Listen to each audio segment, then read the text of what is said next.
فرمایا وَإِذَا سَأَلَكَ عِبَادِي أَنِّي فَإِنِّي قَرِيب، محبوب جب میرے بندے آپ کی بارگاہ میں آ کے میرے بارے میں پوچھیں نا تو ان سے کہہ دینا میں ان کے قریب ہی ہوں،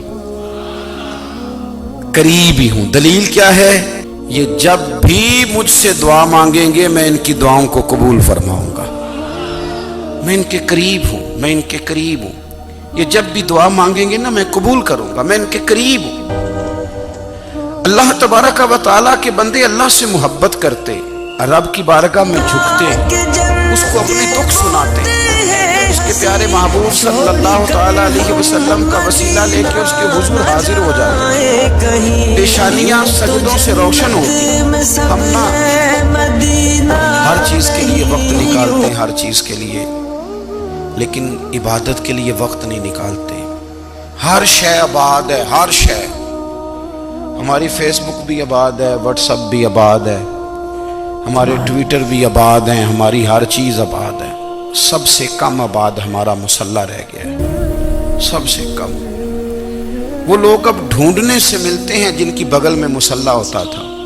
میرے بھائی آپ کتنا کو دنیا کے پیچھے بھاگو گے تھکا دے گی، کتنا دولت کے پیچھے بھاگو گے تھکا دے گی۔ آپ جب اپنی زندگی میں جمع تفریق کرو گے نا تو مرتے وقت احساس ہوگا کہ سارا کچھ تو لوگوں کے لیے ہی، اپنے لیے تو کاری کچھ نہیں سکتے۔ اور ہم عبادت کے معاملے میں بہانے بازی بھی کرتے ہیں۔ ہم کہتے ہیں اوہو رزق کمانا بھی تو عبادت ہی ہے نا، تو میں حلال روزی کے لیے جا رہا ہوں، یہ بھی تو عبادت ہے نا۔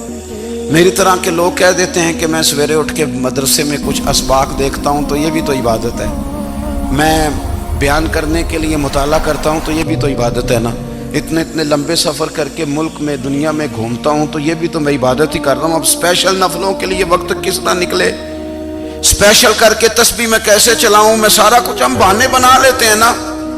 میرا سوال یہ ہے کہ یہ ساری باتیں صحابہ کو، نبی کریم کو، دیگر لوگوں کو بھی تو پتہ تھی نا، لیکن آپ غور تو کریں 23 سال حضور کو وقت ملا، مختصر وقت ظاہراً تبلیغ کرنے کے لیے، پوری دنیا میں دین بھی پھیلانا ہے۔ گھر میں 11 ازواج ہے، 4 بیٹیاں ہیں، ان کی اولادیں، سارے کام کاج بھی دیکھنے، لیکن سیدہ طیبہ طاہرہ حضرت عائشہ صدیقہ رضی اللہ تعالیٰ عنہ فرماتی ہیں سارا دن تبلیغ کرتے، ہر غلام کے دکھ سنتے، گھر میں آتے تو اپنے گھر والوں کا خیال کرتے، کام میں ہمارا ہاتھ بٹاتے۔ قربان جاؤں، کہتی ہیں زمانہ سارا سو جاتا لیکن آمنہ کے لال مصلی بچھا لیتے۔ دنیا سو گئی، ساری سب سو گئے، جو خدام تھے، وہ جو غلام تھے وہ سو گئے۔ صحیح مسلم میں لفظ ملیں گے، سیدہ پاک فرماتی ہیں او میرے نبی کے غلاموں، میں نے یہ رنگ بھی دیکھا ہے کہ حضور نے اتنا کھڑے رہے، اتنا قیام کیا، اتنا قیام کیا کہ مقدس پیروں میں ورم آ گئے، سوج گئے پیر، اتنے بڑے۔ دل پہ ہاتھ رکھ کے نہیں بتا سکتا کہ میرے کبھی نماز میں پیر سوج گئے، کوئی نہیں بتا سکتا۔ بچوں کی روٹی کماتے تھک گئے بات الگ ہے، ہم سیر کرنے گئے تو تھک گئے بات الگ ہے، لیکن عبادت میں یہ بھی تو مسلم شریف ہے نا، یہ بھی تو دین ہے نا، یہ بھی تو حضور کی سنت ہے، یہ بھی تو وہ چیز ہے جو کریم کی آنکھوں کی ٹھنڈک ہے۔ سیدہ فرماتی ہیں پیروں میں ورم آ گئے، اور ساری رات ہی حضور نے نماز پڑھی اور ایک ہی آیت بار بار دہرائی۔ مسجد نبوی میں بلال حبشی نے فجر کی اذان دے دی اور حضور ابھی مصلی پہ تھے، کریم فارغ ہوئے، میں نے عرض کی یا رسول اللہ صلی اللہ علیہ وسلم آپ کے تو صدقے اللہ اگلے پچھلوں کے گناہ معاف کرے گا، تو آپ اتنی آہوزاری کیوں فرماتے ہیں؟ آپ تو شفیع ہیں، آپ تو انبیاء کے امام ہیں۔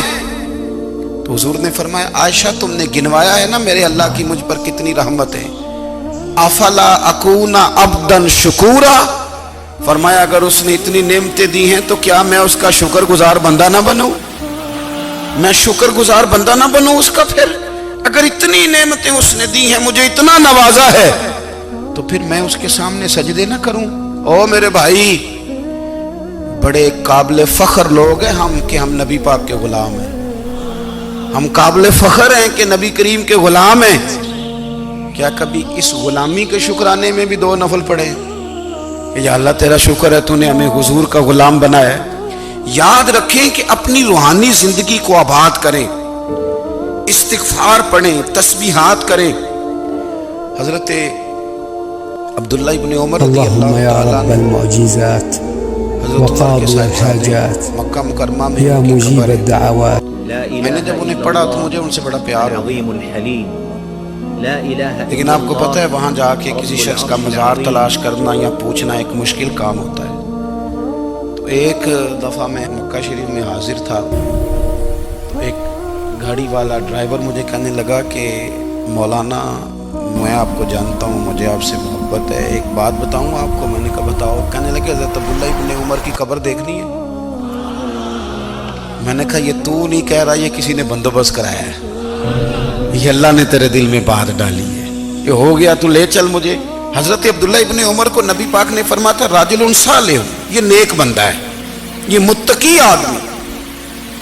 حضرت عبداللہ ابن عمر رضی اللہ تعالیٰ عنہ سیدنا فاروق اعظم رضی اللہ تعالیٰ عنہ کے صاحبزادے ہیں، اور ان کی ہمشیرہ سیدہ حفصہ رضی اللہ تعالیٰ عنہ حضور کی زوجہ محترمہ ہے۔ ایک دن اپنی ہمشیرہ سے کہنے لگے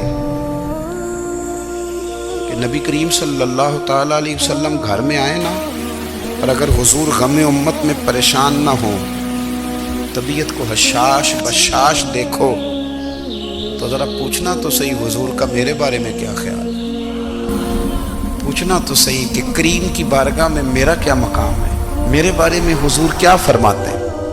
اب بہن کو کام بتائے، اور بتائے بھی بھائی، اور پھر بہن وہ کام نہ کرے، یہ تاریخ میں ہوتا نہیں۔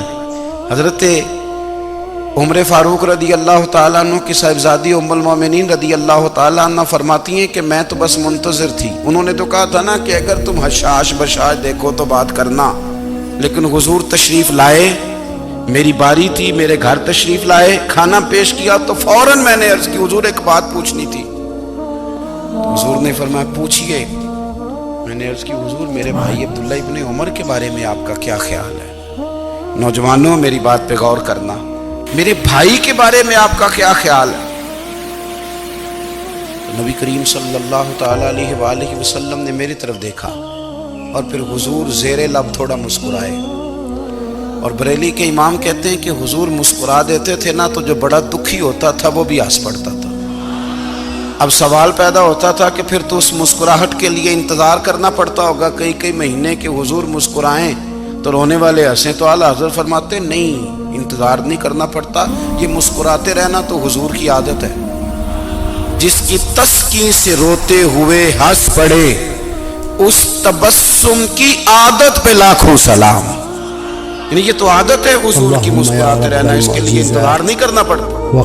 بھائیو آپ خیال رکھیں گے، غور کریں گے۔ حضرت عبداللہ ابن عمر رضی اللہ تعالیٰ عنہ کے بارے میں پوچھا تو سیدہ فرماتی ہیں کہ نبی کریم صلی اللہ تعالیٰ علیہ وسلم نے زیر لب مسکرائے اور فرمایا حفصہ تیرا بھائی ہے تو اچھا، لیکن میں نے سنا ہے کہ عشاء کی نماز پڑھتا ہے تو فجر تک سویا ہی رہتا ہے۔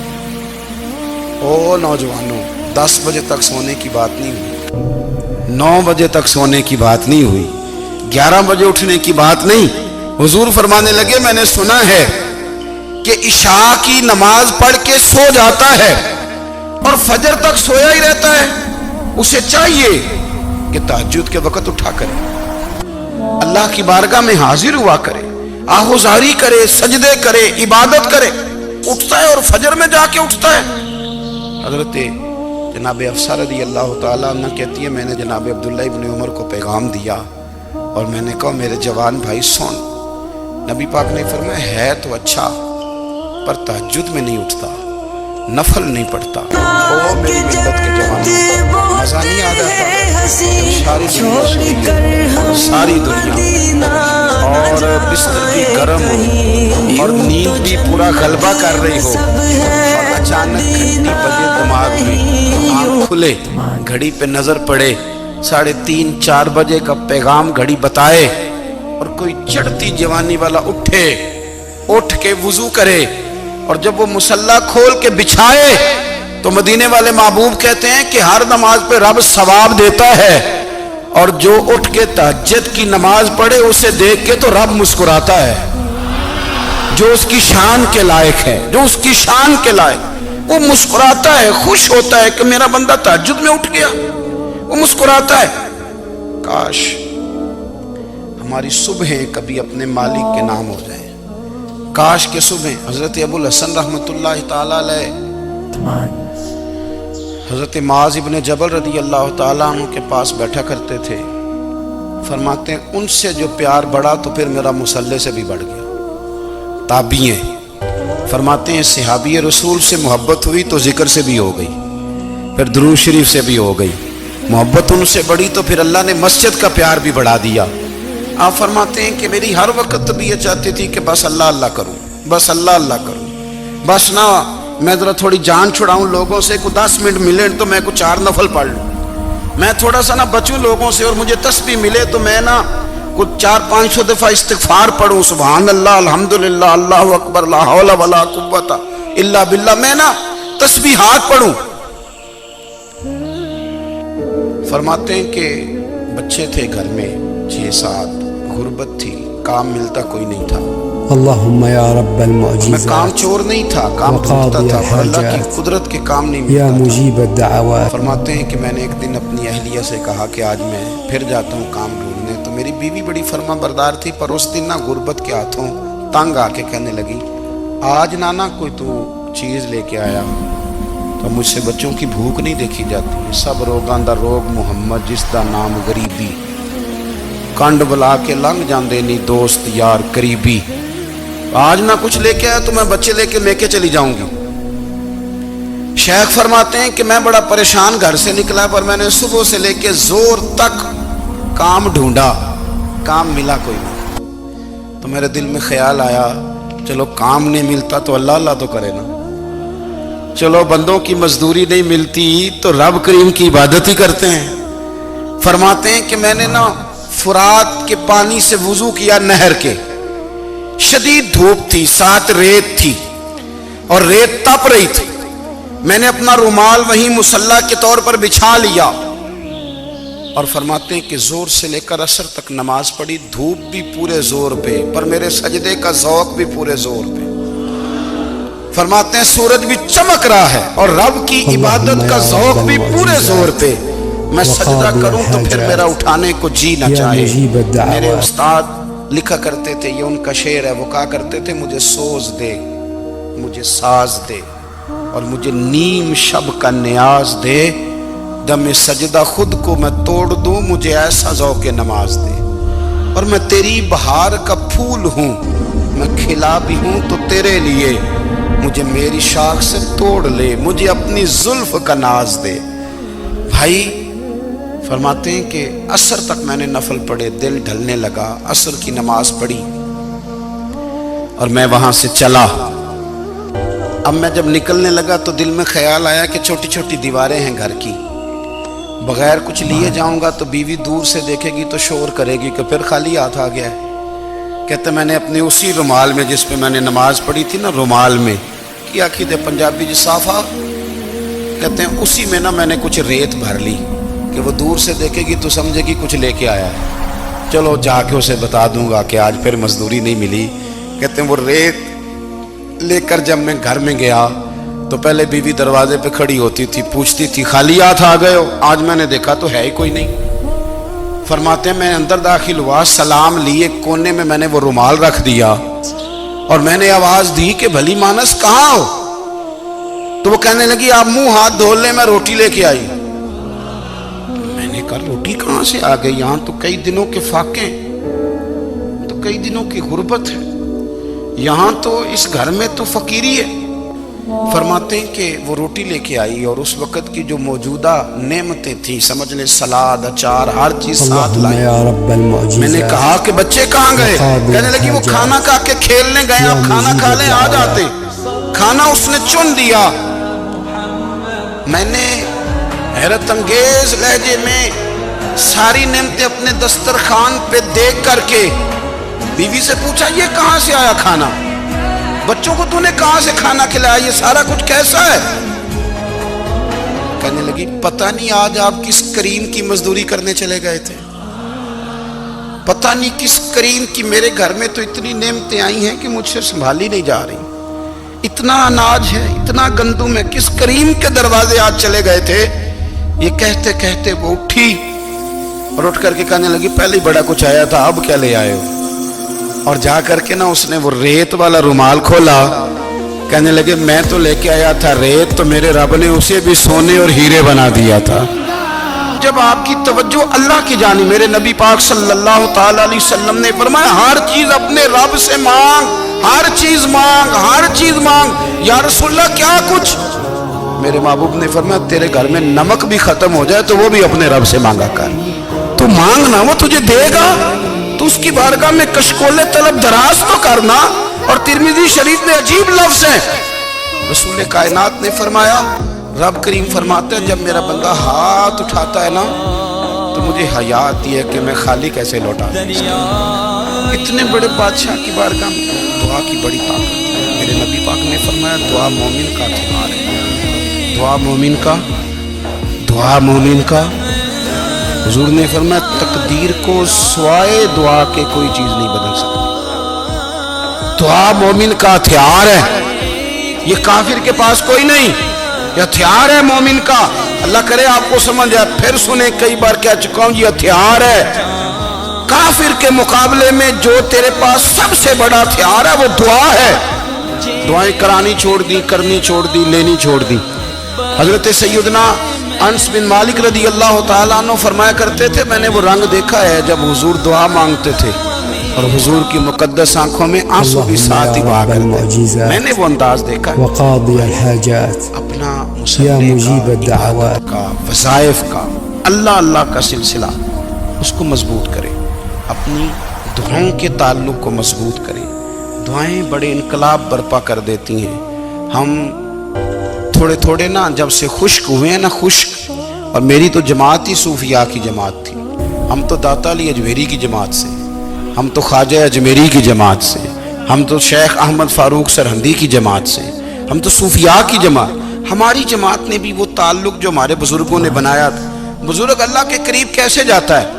تو ہمارے یہاں نا بہت سارے لوگ کہتے ہیں جی نظر ہو گئی تو کام ہو گیا۔ بھائی جو بخاری مسلم میں طریقہ ہے نا اللہ کا قرب پانے کا، وہ تو نفل ہے۔ نبی کریم علیہ السلام نے فرمایا بندہ نفلوں کے ذریعے رب کے قریب جاتا ہے، اور اتنا قریب جاتا ہے کہ پھر اللہ اس کی زبان بن جاتا ہے، اللہ اس کی آنکھیں بن جاتا ہے، کان بن جاتا ہے، ہاتھ اور پیر بن جاتا ہے۔ تو یہ تو عبادت ہے، یہ تو اللہ کی بارگاہ کی حاضری ہے جو آپ کو اللہ کے قریب کرے گی۔